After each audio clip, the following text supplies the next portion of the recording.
Ça veut dire que de toute façon, le Seigneur viendra toujours pour vérifier ce que l'homme a fait. D'accord? Ce n'est pas parce que le péché est rentré que le Seigneur est venu.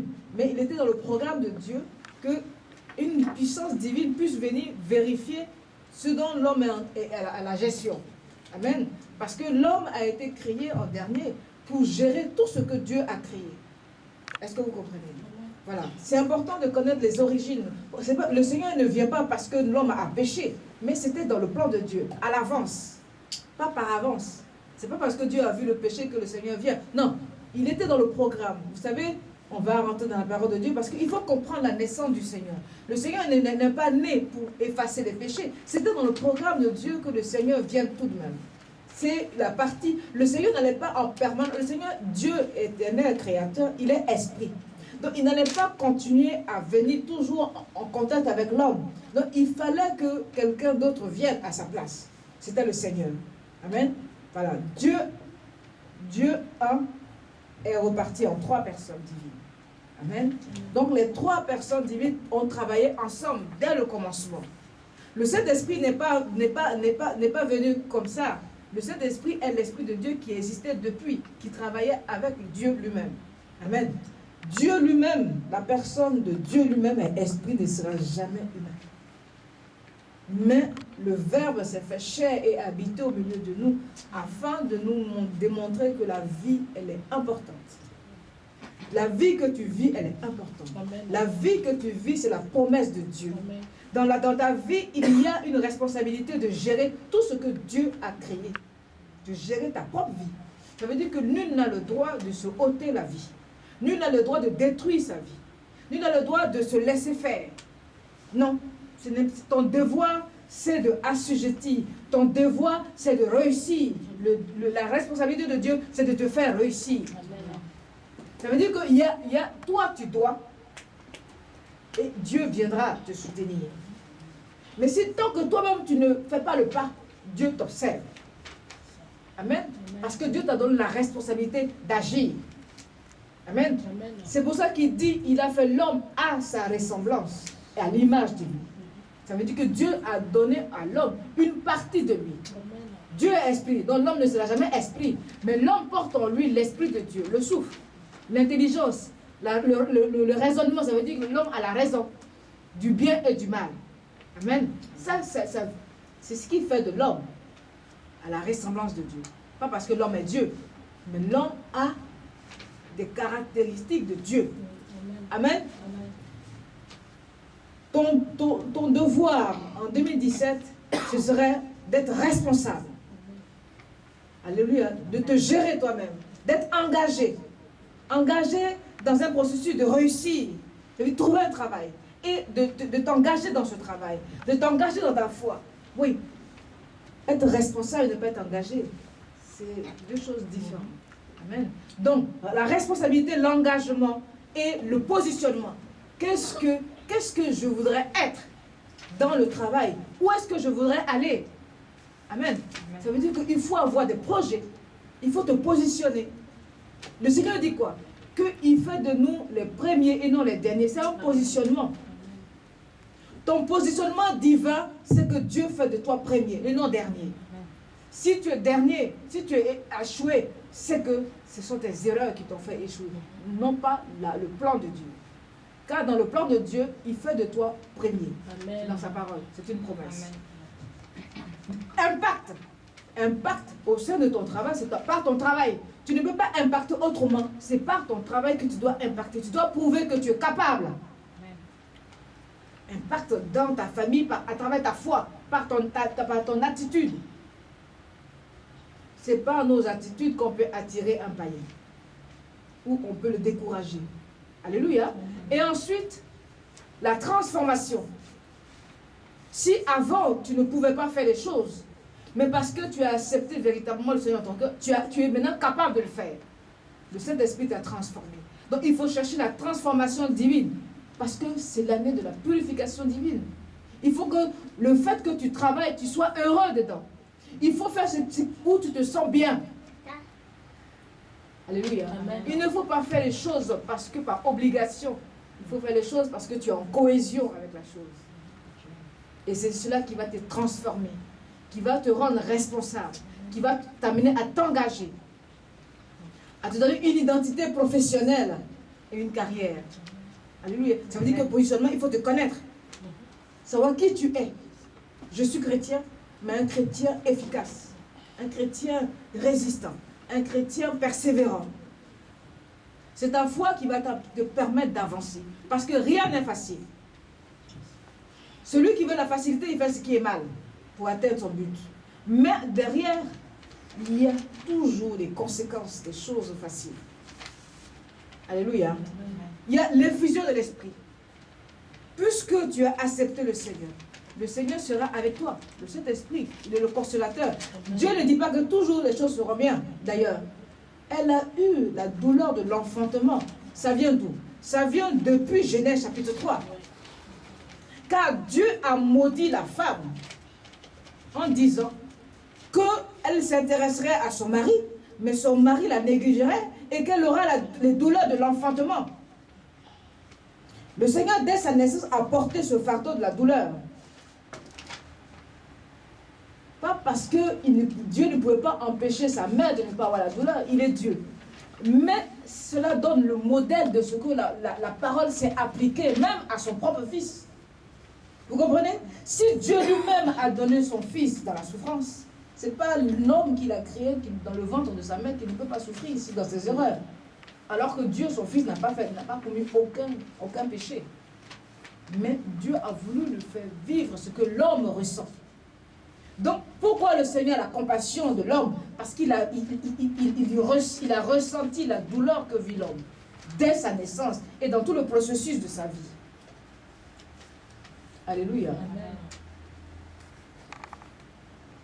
Le Seigneur, dans le plan divin, Genèse chapitre 1, verset 3. Dès le commencement, la lumière est entrée dans le monde. C'est le Seigneur Jésus-Christ. Il est la lumière. Amen. Le Seigneur ne peut pas s'éteindre. Donc le Seigneur était déjà existant. Alléluia. Amen. Tout le processus, dès le départ jusqu'à la création de l'homme, le Seigneur était présent. Donc le Seigneur connaît l'homme. Il sait comment l'homme fonctionne. Alléluia. Amen. Mais le Seigneur s'est fait chair afin de pouvoir mieux parler à l'homme, pour l'emmener vers Dieu. Le péché, au chapitre 3, a mis en place l'urgence de sauver l'homme. Mais le Seigneur viendrait tout de même. Puisque Dieu a dit à l'homme, tu vas gérer tout ce que j'ai créé. Il faut bien qu'il y ait un chef qui vienne contrôler ce que l'homme a géré. Donc le Seigneur serait toujours, viendrait toujours. Mais le péché, dans Genèse chapitre 3, a fait en sorte que les choses soient beaucoup plus spécifiques. Ça veut dire sauver l'âme de l'homme.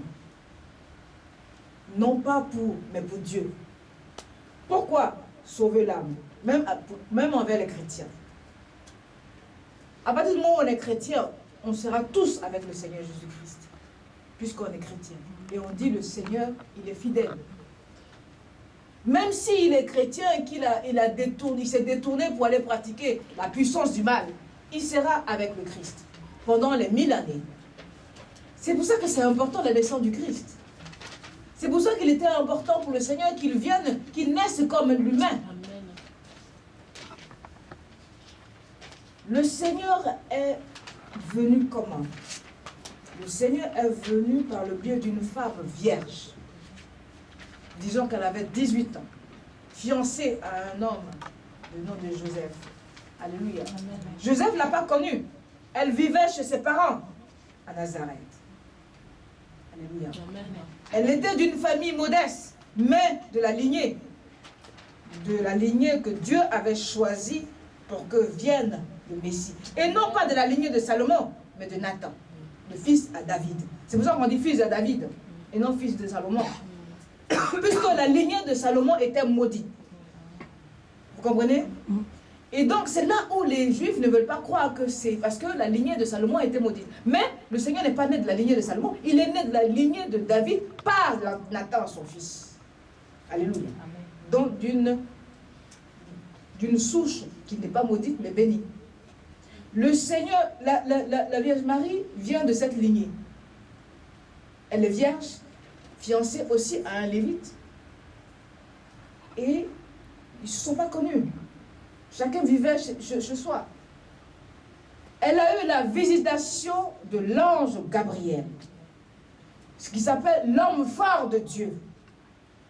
La Bible nous révèle toujours deux hommes divins. L'ange Gabriel et l'ange Michael. Alléluia. Michael qui veut dire semblable à Dieu. L'ange Gabriel vient, mais avant de venir vers la Vierge Marie, et a d'abord visité Zacharie, l'époux d'Élisabeth, elle qui était stérile. Amen. L'ange visite Zacharie avant d'aller visiter la Vierge Marie. Il annonce à Zacharie que sa prière a été entendue.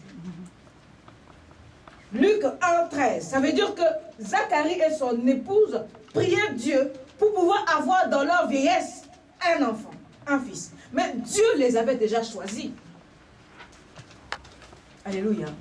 Dieu les a éprouvés dans la stérilité afin qu'ils soient un signe. Non pas pour leur famille, mais pour le choix qu'il a fait. Car la Bible dit dans Malachie qu'avant que le Messie n'arrive, Élie, celui qui a l'esprit d'Élie et la puissance d'Élie viendrait avant le Fils de Dieu, Jean-Baptiste. Alléluia. Donc Jean-Baptiste est celui qui a préparé le chemin du Seigneur. Mais sa maman ne pouvait pas avoir un enfant ordinaire. Vous remarquez dans la Bible que tous les enfants qui sont nés de façon miraculeuse sont des enfants que Dieu a utilisés. Samuel, sa mère était stérile. Mais c'est Dieu, c'était dans la providence de Dieu. Parfois, tes épreuves sont dans la providence de Dieu. Alléluia. Elle était stérile, elle était dépassée en âge. Mais Dieu l'avait choisie. Quand vous attendez sanctification, ça veut dire que Dieu vous a mis à part. Amen. Dieu vous a mis à part. Mais pour quel but? Pour quel but? Pour quel but? Quel positionnement? Amen. Quelle est ton identité spirituelle? Tu dis je souffre, mais tu dis mais Seigneur, je souffre, mais pourquoi? Pour quel but? Pour quel but tu m'envoies? Ça veut dire que tu ne reproches pas à Dieu de souffrir, mais tu veux dire quelle est la mission? Amen. Seigneur, pourquoi tu m'éprouves? Pourquoi tu me sanctifies par les épreuves? Parce que les épreuves, c'est la purification. Amen. Le Seigneur te purifie afin de te préparer pour une mission spécifique. Élisabeth souffrait de sa stérilité. Elle était considérée comme une femme maudite parce que Dieu l'avait choisie. Alléluia. Amen. Les gens pensent que tu as échoué, mais c'est tellement pour eux que tu as échoué. Mais toi, tu dois avoir la paix du cœur. Parce que si tu t'es trouvé dans ton cœur, c'est que la souffrance que tu vis, c'est toi tes erreurs. Mais si tu as la paix, ça veut dire que c'est le Seigneur qui t'éprouve, afin de te purifier de tout le passé. Parce qu'il faut, avant qu'il t'utilise, que ton passé soit purifié. Et ton passé purifié, ça peut être la maladie, ça peut être des erreurs, le crime, le vol, parfois des choses qui deviennent un mal, une malédiction. Le Seigneur ne peut pas utiliser quelqu'un qui est maudit. C'est pas possible. Alléluia. Amen. Non. Il ôte la malédiction et puis il t'utilise. Et pour qu'il ôte la malédiction, il t'éprouve. Élisabeth, à ses 6 mois, l'ange Gabriel va rendre visite à la Vierge Marie à Nazareth. Les anges se déplacent. L'Esprit de Dieu se déplace. Mais l'Esprit de Dieu se déplace parfois par toi-même. Alléluia. Amen. Dieu ne peut pas te chercher pour marcher. Parfois, il t'utilise pour se déplacer. Parfois, il se déplace à travers toi.